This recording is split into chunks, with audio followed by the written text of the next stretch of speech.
Ruling from the judge today is temporary, and it only applies to one person, the state representative who filed the original lawsuit last week. He says, and the judge agreed, that by extending the state's stay-at-home order to the end of May, the governor overstepped his executive authority.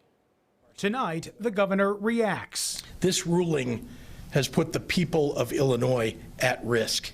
Just moments before, a downstate judge issued a very limited injunction, temporarily lifting the state's stay-at-home order. The lawsuit filed last week by first-term state representative Darren Bailey of Xenia, Illinois, 4 hours south of Chicago. I believe that we here in America, it's dangerous when one person takes it upon themselves to make the rules for everyone else. It's a challenge to the governor's authority, but it's a challenge that only applies to this particular plaintiff. Law professor Anthony Michael Kreis says the lawsuit was filed by Bailey for Bailey and not for anyone else in the state. I suspect it was tactical, right? Because you're much more likely to get a judge to say that the stay-at-home order violates state law only if it applies to one person, rather than risking something that would absolutely apply to every person in the state of Illinois. It's something the governor himself expressed concern about not long ago, him acting without the state legislature.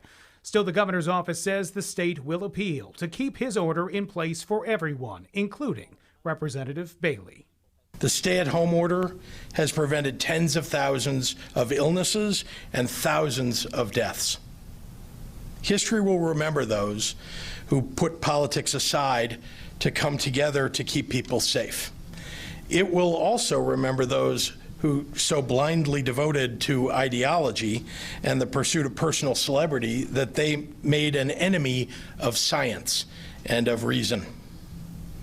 Representative Darren Bailey's decision to take to the courts to try and dismantle public health directives designed to keep people safe is an insult to all Illinoisans who have been lost during this COVID-19 crisis. And it's a danger to millions of people who may get ill because of his recklessness. The ruling also brought swift reaction from state leaders, including Chicago Mayor Lori Lightfoot, saying today's ruling is troubling and wrong, and adding that it does not change the city's intention to continue imposing the stay-at-home restrictions. House Speaker Michael Madigan calling the lawsuit extremely reckless.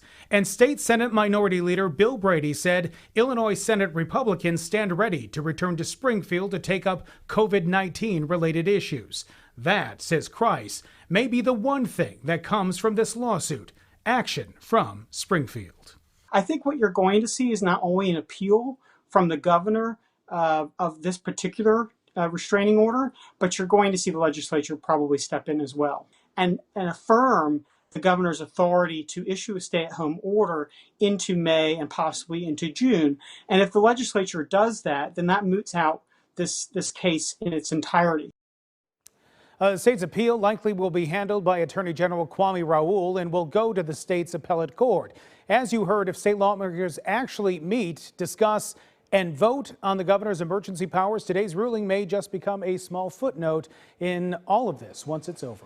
All right, we'll see, Sean. Thank you very much.